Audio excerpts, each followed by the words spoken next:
Las reglas de resolución miscelánea contienen beneficios fiscales y aclaraciones que podemos aprovechar los contribuyentes. Conoce cuáles son los cambios más importantes de la segunda y tercera modificación a la resolución miscelánea y aprovecha los beneficios que traen en materia de Código Fiscal de la Federación, ISR, IVA y por supuesto en materia de IEPS, así como diversas aclaraciones de conceptos. Lo más importante de la segunda y tercera modificación de la resolución miscelánea fiscal.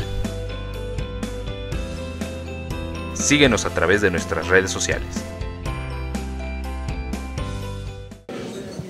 Mi nombre es Julio César Gómez, para los que no me conozcan. Muchos de ustedes ya me conocen, he participado bastante con ustedes aquí en estos cursos. Bienvenidos a este curso que es muy interesante porque tiene algunas anormalidades, algunas otras cortesías y curiosidades de la resolución miscelánea, y básicamente es de la segunda y la tercera resolución miscelánea para 2016, ¿correcto? Entonces vamos a trabajar en esta miscelánea, que en especial tiene muchas situaciones diferentes en este año. Podemos observar, por ejemplo, un artículo primero, donde la autoridad de forma cortés nos puso todos los cambios que se hicieron a través del trayecto de la resolución miscelánea, y si los leemos son muchísimas las reglas que se modificaron. Sin embargo, lo que hemos tratado de hacer, y créanme que hemos hecho un esfuerzo impresionante en darles un material que de veras funcione, porque si observamos inclusive en revistas o en muchos lados, es muy difícil llegar a una especie de resumen que sea útil para ustedes. Créanme que esta miscelánea es muy amplia y vamos a trabajar en ella. Para tales efectos aquí la traigo, me gustaría, se las voy a pasar por ahí, para que la vean y para que la sientan y para que también la pesen, porque vean, créanme que ha sido un labor titánico para poder llegar a este resumen de la segunda y de la tercera resolución miscelánea. Vamos a trabajar en ello, ¿correcto? Entonces se las voy a pasar, yo creo que empezando desde allá, para que si tienen oportunidad, para que la ojeen, la vean tantito y para que sientan la angustia de tengo que hacer un resumen, tengo que enfrentar lo que es la resolución miscelánea de 2015 y la de 2016, y ¿sabes qué? Tienes 15 días para elaborarla, a ver cómo le haces. Entonces, se los voy a pasar ahorita en unos minutos. Saludos a todos nuestros amigos que nos están viendo por internet. Se los voy a pasar, denme un segundito.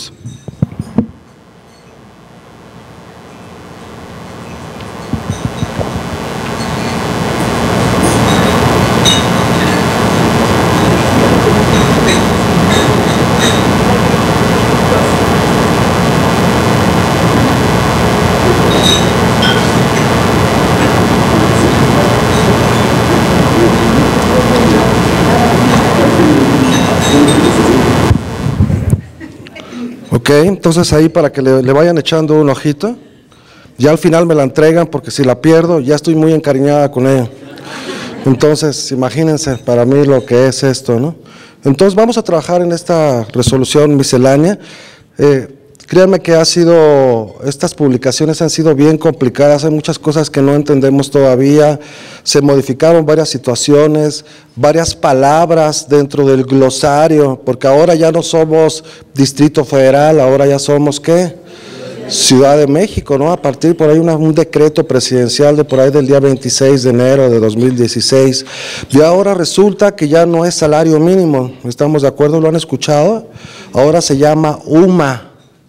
Una unidad de medida especial, pero obviamente tiene que haber un trance entre el salario mínimo y la UMA, y para tales efectos ese decreto del que estamos platicando, da algunas recomendaciones o comenta situaciones acerca de cómo deja o cómo abandona el salario mínimo, porque la realidad es que el salario mínimo, que se supone que es elaborado a través de un método que se llama las PEIRES y que viene a través del Banco de México y con todos los productos que forman la canasta básica, en fin, había una situación de política en poder modificar ese salario mínimo con alguna otra medida que tuviera que ver para efectos fiscales o inclusive para las multas. Recordemos que todas las multas en el caso de las multas de tránsito están calculadas ¿en qué? En salarios mínimos.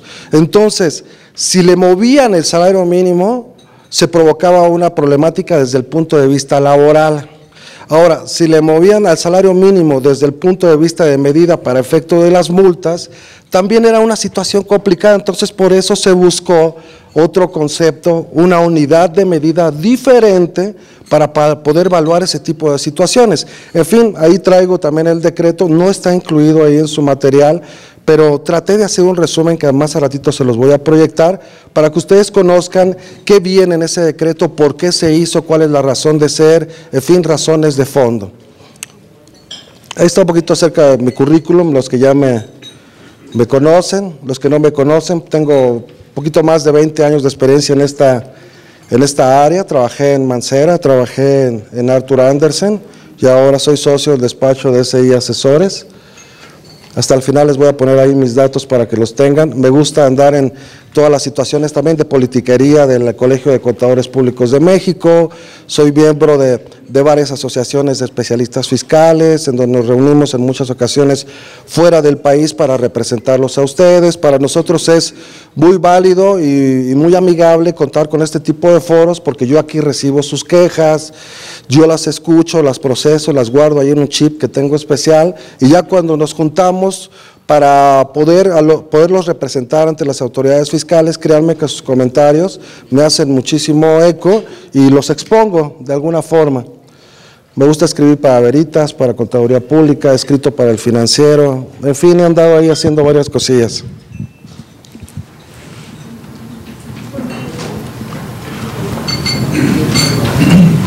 No sé si se desconectó.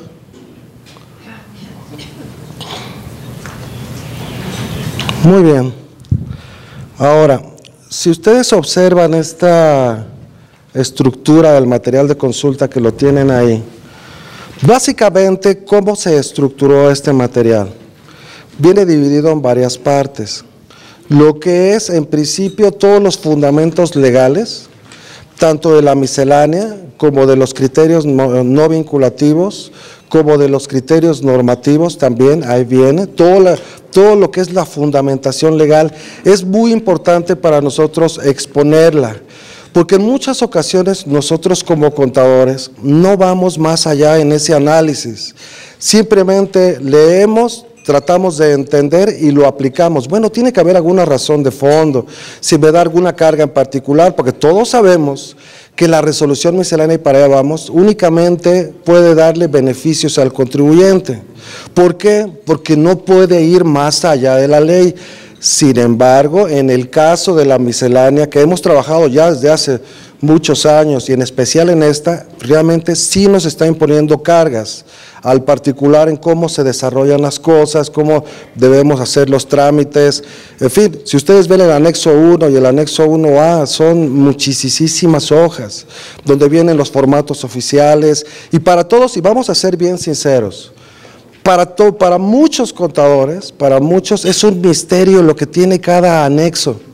Créanme que es una historia, es un misterio, lo has escuchado por leyenda o por lo que te han llegado a decir, pero ¿cuántos de nosotros tenemos la curiosidad de estarle puchando a cada uno de los anexos? Hay que tener muchísimo tiempo para hacerlo, sería imposible, pero un día que tengan un poquito de tiempo disponible, un sábado o un domingo, váyanle puchando a todos los anexos y créanme, son un montón, hay muchísima información. Únicamente acudimos a esos anexos cuando realmente estamos en la situación prevista, en el caso de nuestras empresas.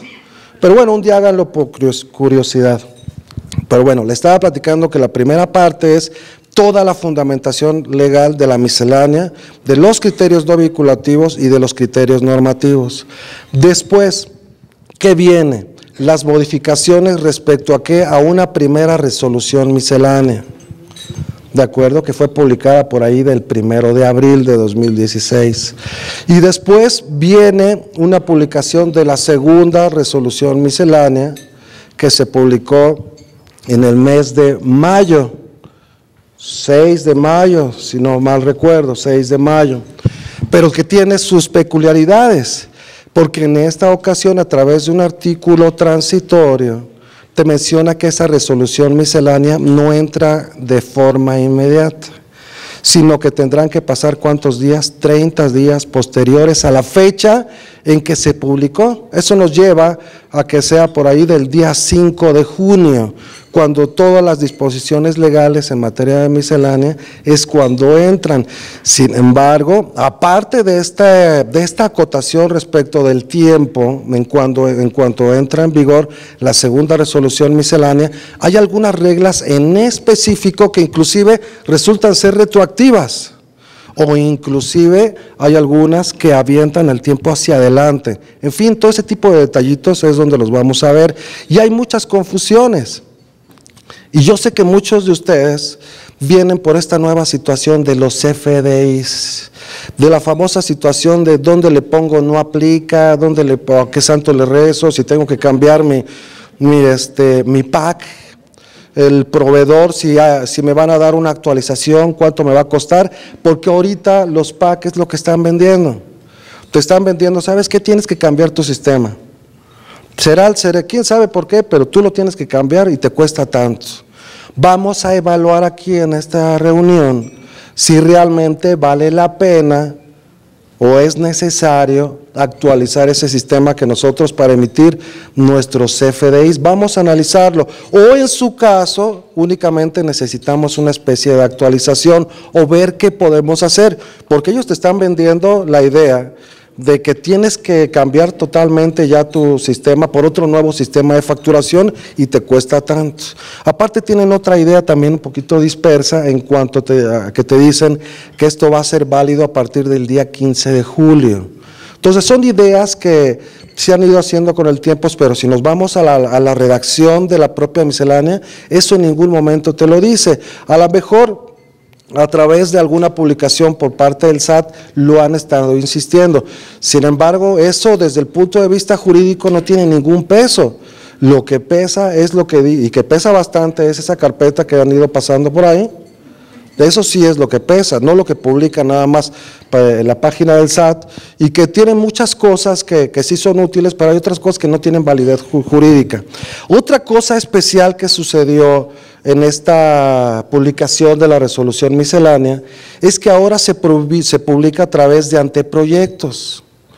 Es decir, de ese anteproyecto se van reuniendo diversos cambios. Ya cuando se junten realmente los cambios que a los ojos de la autoridad son los correctos, entonces es cuando ya hay una publicación oficial que difiere al anteproyecto. Y el problema está en identificar cuál es la diferencia entre el anteproyecto y la publicación. Ese es el problema que ellos nos provocan en este tipo de publicaciones de la resolución miscelánea, porque ustedes saben que hubo una primera resolución miscelánea, más bien una publicación natural, una publicación original de la resolución miscelánea, que se dio por ahí de los días del 23 de diciembre de 2015, cuando nos estábamos preparando para los regalos, y de repente aparece la resolución miscelánea, y dices, ahorita ni la voy a imprimir, ni la voy a estudiar, ya por ahí de junio, le voy a echar ganas, junio, julio, para ver si la puedo ir estudiando. Esa es la realidad, porque es muchísima información. Entonces, tuvo esta resolución miscelánea esa peculiaridad, que ahora se da a través de anteproyectos. Otra peculiaridad que tiene es que la vigencia es a partir del 1 de enero en algunas cosas, y otras que patean la vigencia de esa resolución miscelánea hasta 30 días posteriores a la que efectivamente se publicó. En fin, viene esa diversificación media extraña que nunca había sucedido, pero vamos mejorando en muchas cosas administrativas y vamos mejorando en que también ya no tenemos una miscelánea que en lugar de estar vigente del 1 de enero al 31 de diciembre del año correspondiente, se iba hasta el mes de abril. ¿Estamos de acuerdo? ¿Cuántas veces no los pasaba en ejercicios anteriores que no teníamos una resolución miscelánea por ahí de marzo? Teníamos todavía la anterior, sin embargo ya había cosas que habían cambiado. En fin, todo ese tipo de conceptos son novedades de esta resolución miscelánea, que vamos a irlas platicando. Ahora, también algo importante para este curso. Ustedes ya han tomado entrenamientos y han estudiado lo que es la resolución miscelánea natural, la original. Vamos a trabajar en este curso, en la segunda básica, la primera, la segunda y la tercera, que es muy chiquitita, para efectos de que podamos avanzar. Porque si nos vamos a regresar a temas de que si la contabilidad electrónica, que si esto, que si el otro, cosas que ya fueron acotadas en la resolución miscelánea, y estamos hablando de que ya estamos en el mes de ¿qué? De julio. O sea, todo ese tipo de cosas ya las tenemos de alguna forma dominadas, que si el envío de la contabilidad electrónica, que si el CFDI, muchos conceptos que no conocíamos, que ya a la fecha ya los manejamos y que ya vamos sintiendo ese miedo de que llega el día 3 de cada uno de los meses y que tenemos que estar enviando ¿qué? Nuestra balanza de comprobación, nuestra contabilidad electrónica. Ya hemos pasado por los miedos del amparo sobre la contabilidad electrónica, en la no utilización del buzón tributario, en fin. Todo ese tipo de lineamientos son los que ahorita tienen eco en esta primera, segunda y tercera resolución miscelánea, en criterios normativos y en criterios no vinculativos. ¿Quiénes hemos escuchado acerca de los criterios no vinculativos? ¿Qué son, contadora? Pues son los criterios que emite el SAT. Bueno, son los criterios que emite el SAT, en donde dice lo que pues le parece correcto y que los contribuyentes están haciendo de manera incorrecta. Bueno, que hay unas prácticas que hacemos los contribuyentes y que el SAT de alguna manera no le parecen adecuadas y entonces emite un criterio no vinculativo. Pues así medio charro así. Gracias. Los famosos criterios no vinculativos son los que conocemos los fiscalistas como versos satánicos. Eso son prácticas que no se deben de hacer. Oye, que quiero hacerlas por ver qué se siente. Ya son prácticas que no debes hacer, porque si las haces seguramente te las van a detectar y eso inclusive puede incurrir en un ¿qué? En una defraudación fiscal. Entonces ya ese tipo de conceptos que vienen en el artículo 33 regulado del Código se van publicando. Y si nosotros tenemos desconocimiento de esos criterios no vinculativos y estamos haciendo algo inadecuado, seguramente nos van a revisar y luego no preguntemos por qué. Y más si está marcado como un criterio no vinculativo. En fin, vamos a trabajar sobre todo este tipo de conceptos. Ahora, primero, pregunta para ustedes. ¿La resolución miscelánea nos puede imponer cargas? No puede imponernos cargas. Sin embargo, de alguna forma o de rebote, sí nos impone algunas obligaciones. Esa es la realidad. Porque la intención de la resolución miscelánea es decirte cómo debes hacer las cosas, cómo debes hacerlas con precisión, qué trámite tienes que hacer. Porque la ley te dice, solicitas autorización, y hasta ahí se queda la ley. Ahora la pregunta es, ¿cómo lo hago? ¿A qué santo le rezo o a quién le pregunto? Y para tales efectos, la resolución miscelánea es la que va aclarando cómo debemos de presentar los avisos o aclara algunas situaciones que escaparon a la ley federal, al reglamento o a la aplicación supletoria del Código Fiscal de la Federación. Pero la realidad es que la miscelánea sí te impone ciertas obligaciones. Esa es la realidad, que podría brincarse el no cumplirlas. ¿Por qué? Porque desde el punto de vista de jerarquía de las leyes, no tiene más peso o no puede ir más allá que un reglamento, por ejemplo, o una ley federal, o inclusive que un tratado internacional. En fin, vamos a platicar muy rápido de esto. Seguramente ustedes se acuerdan que existe una jerarquía de las leyes, y hasta arriba, ¿quién está en nuestra jerarquía de las leyes? ¿Cuál es nuestra norma suprema? Nuestra Constitución política. Pregunta, ¿cuántos de nosotros hemos tenido la curiosidad, hay un sábado o un domingo, de ponernos a leer la Constitución política? Así que digan, hoy me levanté con ganas de leer la Constitución, hoy quiero leerla, hoy quiero ver qué se siente esa, porque si ustedes lo ven, es un librito pequeñito, que inclusive si ustedes, porque estoy seguro que casi todos, lo tienen en su librero y todos se ríen porque ahí lo tienen.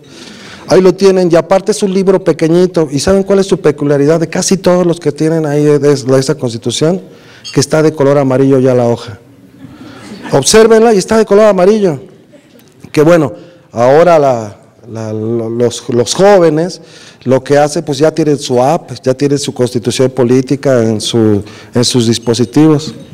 Andaba buscando mi celular hablando de dispositivos, ahí está.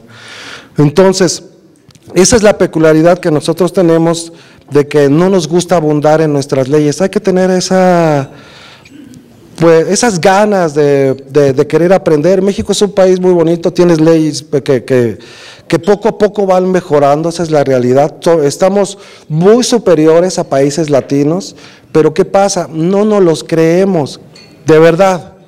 Somos muy avanzados desde el punto de vista fiscal, desde el punto de vista jurídico, que muchos países. ¿Qué es lo que nos falta en este país? Mentalidad. Esa es la realidad, cosa que si ustedes quieren rebota en el fútbol, y ni hablemos de Chile, porque ya ven cómo nos fue. Créanme que Chile, y siempre lo pongo como ejemplo, aunque suene absurdo, porque nos metieron 7 goles, créanme que ellos están mucho más avanzados que nosotros desde el punto de vista tributario.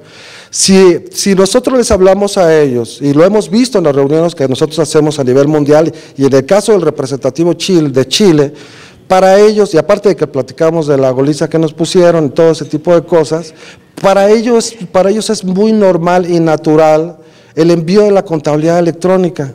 Créanme que a ellos no les espanta, ellos lo vienen haciendo desde hace 3 años. Y nosotros, cuando fue el envío de la contabilidad electrónica, válgame Dios, amparos, de todo, porque nosotros en especial, que somos latinos, y ellos también son latinos, tenemos la sangre muy caliente. Entonces no nos gusta ese tipo de situaciones, y por eso en México tanto amparo con el tema de la contabilidad electrónica, en fin. Pero bueno, a donde quiero llegar es que la norma suprema es la Constitución. Después de la Constitución, ¿qué sigue? Los tratados internacionales, que están de alguna forma, ¿a qué nivel? Al nivel de la Constitución política, esos tratados internacionales que nos sirven ¿para qué? Primero, para no leerlos, una. Segunda, ¿para qué nos sirven? Para evitar la doble tributación. Créanme que si funcionan, sobre todo esto, ¿cuándo funciona? Cuando tenemos, por supuesto, operaciones con otros países.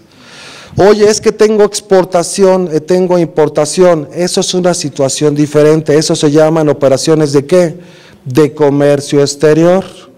Y con esta palabrita de comercio exterior yo les pregunto, en la resolución miscelánea que se publicó en las fechas que estamos platicando, si queremos abundar sobre situaciones de comercio exterior, importaciones, exportaciones, ¿vamos a encontrar lineamientos ahí? ¿Sí? O sea, si queremos ver, por ejemplo, las cuotas arancelarias, o si algo se modificó respecto a la nueva cuota arancelaria sobre los zetas, que fue caso específico de esta resolución, ¿la vamos a encontrar en la resolución miscelánea o no? ¿No? La respuesta correcta es que no.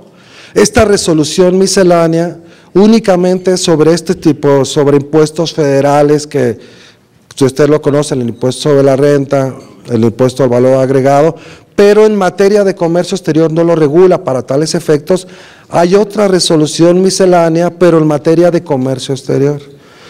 Entonces, el mensaje que quiero transmitirles es que ustedes, como operadores de importaciones y exportaciones, queremos buscar alguna cuota arancelaria o alguna modificación, en la resolución miscelánea y en el engargolado que tienen ahí, que está súper pesado, y aunque pasen todas sus hojas nunca lo van a encontrar. ¿Por qué? Porque no habla de temas de comercio exterior, eso debe de estar muy claro.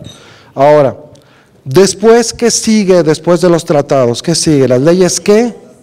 Las leyes federales, la ley del impuesto sobre la renta, la ley del IVA, en su caso, en su momento, la ley del YETU, en fin. Y de forma supletoria podemos aplicar algo que se llama ¿el qué? ¿El código qué? Del Código Fiscal de la Federación, que se aplica de forma supletoria a falta de ¿qué? De mandamiento expreso en una ley federal o en su caso en un reglamento. Entonces tenemos que acudir a la lectura del Código Fiscal para entender. Un ejemplo, en la ley del impuesto sobre la renta, ¿existe algún concepto más bien existe alguna definición respecto de regalías? ¿Lo existe? ¿Sí lo existe o no? En la ley del impuesto sobre la renta. No lo existe. ¿A dónde tenemos que ir? Al Código Fiscal de la Federación, y lo tenemos que aplicar de forma supletoria. Si queremos entender qué es la definición de impuestos, ¿la vamos a encontrar en la ley del impuesto sobre la renta? No, nos tenemos que ir al código. Oye, que tengo que presentar aviso de compensación, ¿en dónde están los lineamientos? En el Código Fiscal de la Federación. En renta no lo están. Y a ratito vamos a platicar acerca de ese famoso aviso de compensación. Todo ese tipo de cosas o definiciones no están en la ley federal, entonces acudimos de forma supletoria al Código Fiscal de la Federación. Entonces, leyes del Código Fiscal de forma supletoria, reglamentos, ¿después qué seguiría?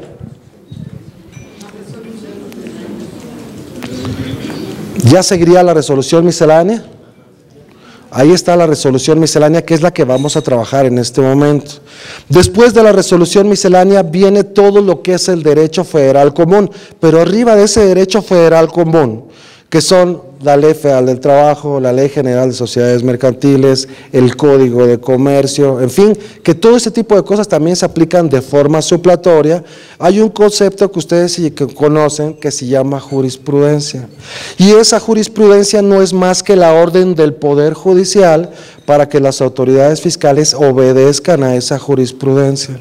Cuando se hace una jurisprudencia es como si fuera un artículo redactado y pasado por todo el proceso legislativo, simplemente que aquí se acude al Poder Judicial y el Poder Judicial determina cómo debe de hacerse y los tribunales deben de acotarlos. Es decir, si hay una jurisprudencia es como si fuera una ley, pero sin embargo en algunas ocasiones se tiene que impugnar o se tiene que pelear.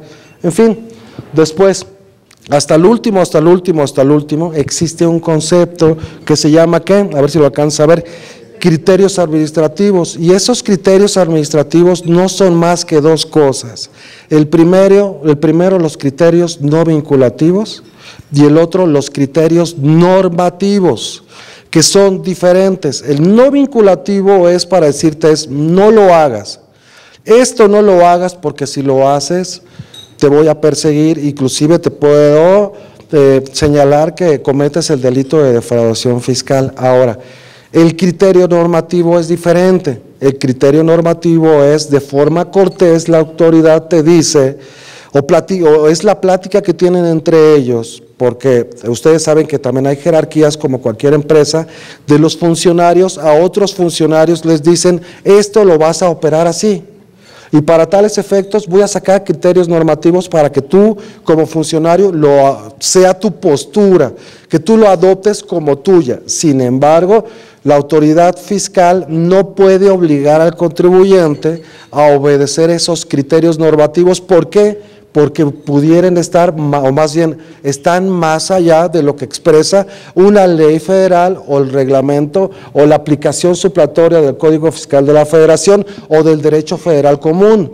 El mensaje que quiero transmitirles es que la resolución miscelánea trae dos anexos, criterios normativos y criterios no vinculativos, y esos no tienen por qué ser obedecidos de forma estricta por parte del contribuyente, simplemente es una postura por parte del fisco, y nosotros tendremos que evaluar si vale la pena su aplicación o en su caso no vale la pena, porque la autoridad te está diciendo, mira, esta es mi postura, es muy clara, aun y cuando la ley te diga otra cosa.